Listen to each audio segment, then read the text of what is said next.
నమస్కారం, stump tiles ఛానల్కి స్వాగతం.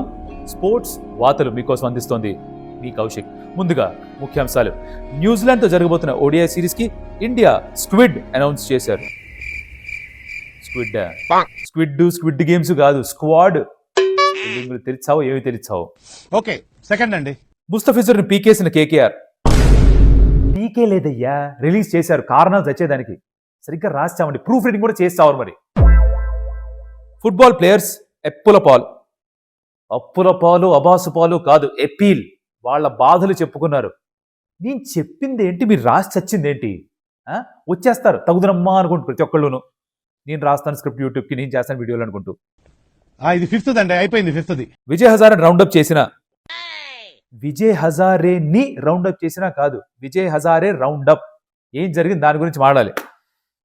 వీడియో చేసే మూడు ఉత్సాహం సర్వనాశనం చేసేసారు సార్. తగలబెట్టండి నిరంజన్ గారు, ఏదో ఒకటి చేద్దాం వీడియోని. Let's get started.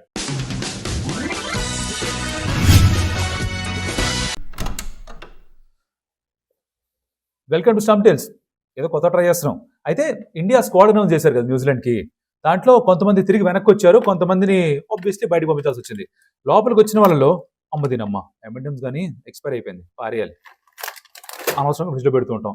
అయితే శుభ్మన్ గిల్, శ్రేయస్ అయ్యర్ అండ్ మొహమ్మద్ సిరాజ్ కంబ్యాక్ చేశారు. బయటికి వెళ్ళిపోయిన వాళ్ళు తిలక్ వర్మ, ధ్రువ్ జురేల్ అండ్ రుతురాజ్ గైక్వాడ్. తిలక్ వర్మ, ధ్రువ్ జురేల్ ఒక్క మ్యాచ్ కూడా ఆడలేదు, అయినా బయటికి వెళ్ళిపోవాల్సి వచ్చింది. రుతురాజ్ గైక్వాడ్ 100 కొట్టినా కూడా అప్పుడే తెలుసు మనకి, అంటే ఆ రోజు కూడా మాడుకున్నాం, 100 కొట్టినా సరే అయ్యర్ ఫిట్గా అంటే వెనక్కి వచ్చేస్తాడని. శ్రేయస్ అయ్యర్ని కూడా వైస్ కెప్టెన్ అనౌన్స్ చేశారు, కానీ సబ్జెక్ట్ టు ఫిట్నెస్ క్లియరెన్స్. ఈ విజయ్ హజారేలో 6th ఒక మ్యాచ్ ఆడేది ఉంది. శుభ్మన్ గిల్ ఆడతాడు, మన శ్రేయస్ అయ్యర్ ఆడతారు. ప్రాక్టీస్ గేమ్స్ ఆడేసి ఉన్నట్ట శ్రేయస్ అయ్యర్, బాగానే పర్ఫామ్ చేసేట, ఈజ్ ఫీలింగ్ ఓకేట. కాకపోతే ఈ విజయ్ హజారే ఎలా ఆడతాడో చూసి దాని తర్వాత కాల్ తీసుకుంటారట. సిరాజు కంబ్యాక్ చేశాడు. This is good to see అమ్మా, it's actually good to see. ఇది భారతం. స్క్వాడ్ కి సంబంధించిన కొన్ని విషయాలు ఏంటో అని మాట్లాడుకుంటే, హార్దిక్ పాండ్యాని సెలెక్ట్ చేయలేదు. ఎందుకో ఏమిటో కూర్చొని మాట్లాడుకుందాం మనం. అయితే హార్దిక్ పాండ్యా ఏమో ఒకటి T20 వరల్డ్ కప్ కి తను ఫిట్ గా ఉండాలి అనేసి, 2 తను ఇంకా 10 overs వేసే ఫిజికల్ ఫిట్నెస్ లేదు అని BCCI సెంటర్ ఆఫ్ ఎక్సలెన్స్ ఉన్న మెడికల్ టీమ్ చెప్పారట. అందుకని తను ఓడిఐ కన్సిడర్ చేయట్లేదు.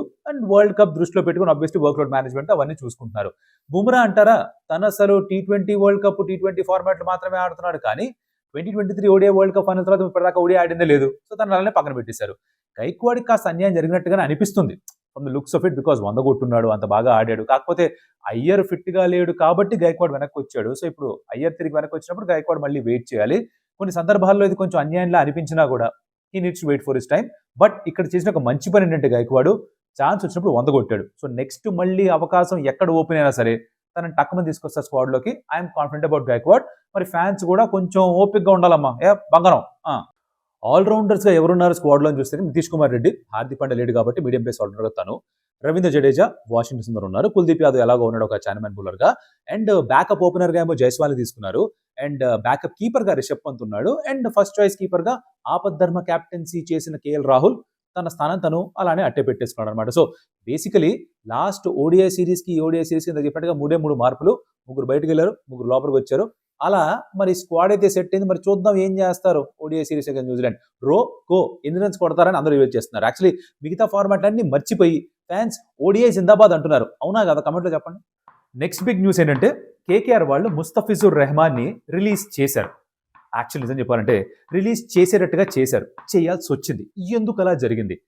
BCCI నుంచి ఒక డైరెక్టివ్ వచ్చింది కేకేఆర్కి, మీరు ఇప్పటికిప్పుడు ముస్తఫిజుర్ రెహమాన్ రిలీజ్ చేసేసారు కూడా వాళ్ళు. ఎందుకంటే బంగ్లాదేశ్లో జరుగుతున్న విషయాలు ఏంటో తెలిసిందే మీకు. అండ్ అక్కడ ఒక హిందూ మనిషిని మాబ్ లించింగ్ ఇన్సిడెంట్లు చంపేశారు. దానికి చాలా వ్యతిరేకంగా ప్రొటెస్ట్ జరుగుతున్నాయి ఇండియాలో కూడా. అండ్ ఎలా బంగ్లాదేశీ ప్లేయర్ని తీసుకుంటారు, మీ టీంలో ఎలా పెట్టుకుంటారని చెప్పి Shahrukh Khan was owner of KKR, తనకు కూడా చాలా మాటలు అన్నారు సోషల్ మీడియాలో. తను దేశద్రోహం అనేసి మరొకటి అని చెప్పి అన్నారు అనమాట. సరే, వీటన్నిటికీ ఇలా ఉండగా BCCI ఒక డైరెక్టివ్ ఇచ్చారు కేకేఆర్కి, సిచ్యువేషన్ బాగాలేదు, అందుకే మీరు ఏం చేస్తారంటే ప్రస్తుతానికి ముస్తఫిజుర్ రెహమాన్ రిలీజ్ చేసేసేయండి అన్నారు. సో రిలీజ్ చేశారు. BCCI IPL గవర్నింగ్ కౌన్సిల్ ఏం చెప్తే అది చేయాలి, టీమ్స్ అందరూ కూడా అది చేశారు. ఇక్కడ రావాల్సిన డౌట్ ఏంటంటే 9.2 crores కి ఇప్పుడు ముస్తఫిజుర్ రెహమాన్ తీసుకున్న తర్వాత రిలీజ్ చేస్తే ఆ పర్స్ మనీ ఏమవుతుంది? ఇవి కొన్ని ఎక్స్ట్రాడినరీ సిచ్యువేషన్స్ కాబట్టి నేను చదివింది ఏంటంటే, ఆ డబ్బులు 9.2 crores వాళ్ళ ఆప్షన్ పర్స్లోకి, వాళ్ళ పర్స్లోకి మళ్ళీ వెళ్ళిపోతాయి. వీళ్ళు వేరే ప్లేయర్ కోసం వెళ్ళొచ్చు. అంటే ఎవరైనా అవైలబుల్గా ఉన్నారు లేదా వేరే విషయం అనుకోండి, బట్ ఆ డబ్బులు అయితే వాళ్ళకి వెనక్కి వచ్చేస్తాయి. వాళ్ళు ముస్తఫిజుర్ రెహమాన్కి ఇవ్వాల్సిన అవసరం లేదు. So that way Mustafizur Mrs out. దీనికి అగైన్ 2 విధాలుగా ఆర్గ్యూ చేసే వాళ్ళు ఉన్నారు. శశి థరూర్ ఆయన ఏమన్నారంటే, ఇప్పుడు ఒకవేళ గనక ముస్తఫిజుర్ రెహమాన్ కాకుండా అది లిటోన్ దాసో సౌమ్య సర్కారో అయ్యుంటే ఇలానే మాట్లాడేవాళ్ళ, లేకపోతే ముస్తఫిజుర్ రెహమాన్ కాబట్టి ఇలాంటి ఒక నిర్ణయం తీసుకోవాల్సి వచ్చిందా, మనం క్రికెట్లోకి పాలిటిక్స్ తీసుకురావాలా అని ఒక ఆర్గ్యుమెంట్ అయితే, మరికొంతమంది అంటున్నారు ఇప్పుడు పాకిస్తాన్తో మనం ఆడకపోవడానికి కూడా కారణం ఏంటి, పొలిటికల్ రీజన్స్ ఉన్నాయి. దాని కారణంగానే మనం వాళ్ళతో ఎక్కువ ఆడడం, షేక్ హ్యాండ్ ఇవ్వం, ఇవన్నీ కూడా జరుగుతుంటాయి. కాబట్టి this is one way of showing your soft power అని నమ్మేవాళ్ళు కొంతమంది ఉన్నారు. సో మీరు ఎటువైపు ఉంటారు? Which way are you incline to? Mustafizur Rahman ఆడకూడదని భావించే వాళ్ళ, లేదు స్పోర్ట్ ని పాలిటిక్స్ ని సెపరేట్ గా ఉంచాలని నమ్మేవాళ్ళ? కామెంట్ లో చెప్పండి. దాని గురించి డిస్కస్ చేద్దాం అక్కడ. నెక్స్ట్ న్యూస్ ఏంటంటే, మన ఫుట్బాల్ ప్లేయర్స్ చేసిన ఎపీల్. ఏంటి ఎపీల్? ఫుట్బాల్ ప్లేయర్స్ ఎందుకు చేశారు? దీని గురించి కాస్త పద్ధతిగా మాట్లాడుకుందాం. It's January, and we should be on your screens as a part of a competitive football game in the Indian Super League. Instead, here we are, driven by fear and desperation, to say aloud something which we all know. But more importantly, we are here to make a plea. Indian football governance is no longer able to fulfill his responsibilities. We are now staring at a permanent paralysis. This is the last-ditch effort to save what we can. So we are calling the FIFA to step in and do what it takes to save Indian football. ISL Indian super league గత కొద్ది సంవత్సరాలుగా ఇండియాలో జరుగుతుంది. ఇది తెలిసిన విషయమే. అయితే జనవరి వచ్చేసింది ఈ సంవత్సరంలో. ఈ సీజన్ ఇప్పటిదాకా ఐఎస్ఎల్ జరిగిందే లేదు. AIFF which is all India football federation, వాళ్ళకి మరి ఫండ్స్ లేకనో, ఇంటర్నల్ పాలిటిక్స్, రకరకాల కారణాల వల్ల మొత్తానికి ఐఎస్ఎల్ అయితే నిర్వహించట్లేదు. అది త్వరగా జరిగితే బాగుంటుందని చెప్పేసి మన ఫుట్బాల్ ప్లేయర్స్ చాలా మంది సోషల్ మీడియాలో అపీల్ చేశారు. వాళ్ళు ఫీఫాని కొంచెం ఇంటర్వ్యూని కమ్మని, వాళ్ళు ఏఐఎఫ్తో మాట్లాడమని, ఏదో విధంగా ఐఎస్ఎల్ జరిపించాలని చెప్పి ఫీఫాని కోరుకున్నారు మన ఇండియన్ ఫుట్బాలర్స్. కొంతమంది అఫ్ కోర్స్ ఫారిన్ ప్లేయర్స్ ఎవరైతే ఐఎస్ఎల్ ఆడతారో వాళ్ళందరూ కూడా దీనికి సంబంధించి ఒక మెసేజ్ ఇచ్చారు. It's really sad thing to see. ఎందుకంటే మన ఇండియాకి సంబంధించిన టాప్ ఫుట్బాల్ లీగ్ ఇదే. ఐ అండర్స్టాండ్ దట్ వేరే ప్రపంచవ్యాప్తంగా ఉన్న లీగ్స్ తోటి సరితూగదు, కానీ మన ప్లేయర్స్ మరి ఆ నెక్స్ట్ లెవెల్కి వెళ్ళాలంటే ఇక్కడ టాప్ లీగ్ జరగాలి కదా.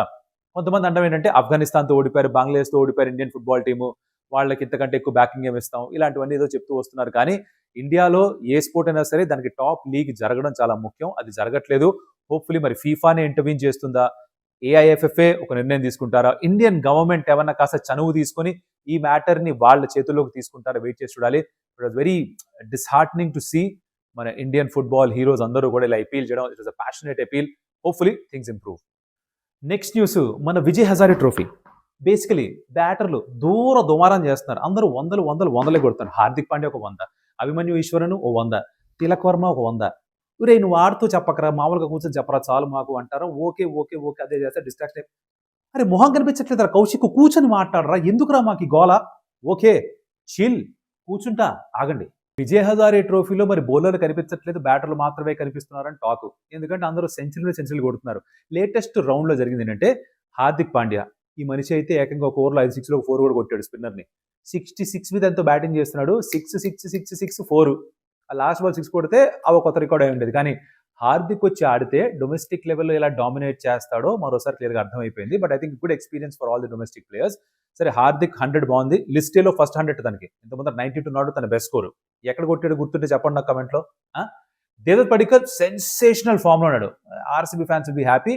మరి ఇండియన్ టీంలోకి ఏమైనా రాగలుగుతాడా అంటే, న్యూజిలాండ్ సిరీస్కి అయితే వేయలేదనుకోండి. ఆడిన 5 మ్యాచ్ల్లో విజయ్ హజారేలో ఈ సీజన్లో 400 కొట్టాడు. సూపర్ ఫామ్లో ఉన్నాడు. ఓ మ్యాచ్లో లాస్ట్ సీజన్ కరుణ్ నాయర్ కొట్టినట్టుగానే కొట్టాడు ఇక్కడ కూడా. తిలక్ వర్మ 100 కొట్టాడు హైదరాబాద్కి. బట్ వాళ్ళంత బాగా పర్ఫామ్ చేయట్లేదు. 4 మ్యాచ్లు ఓడిపోయారు ఎట్లాగో ఇప్పటిదాకా హైదరాబాద్. అభిమన్యు ఈశ్వరన్ 100 కొట్టాడు. అభినవ్ మనోహర్ గుర్తున్నాడా, ఎస్ఆర్హెచ్ ఆడాడు లాస్ట్ సీజన్. కాకపోతే ఈసారి ఆప్షన్లో పిక్ చేయలేదు. ఇప్పటిదాకా విజయ్ హజారేలో ఈ సీజన్లో అవుట్ అయిందే లేదు.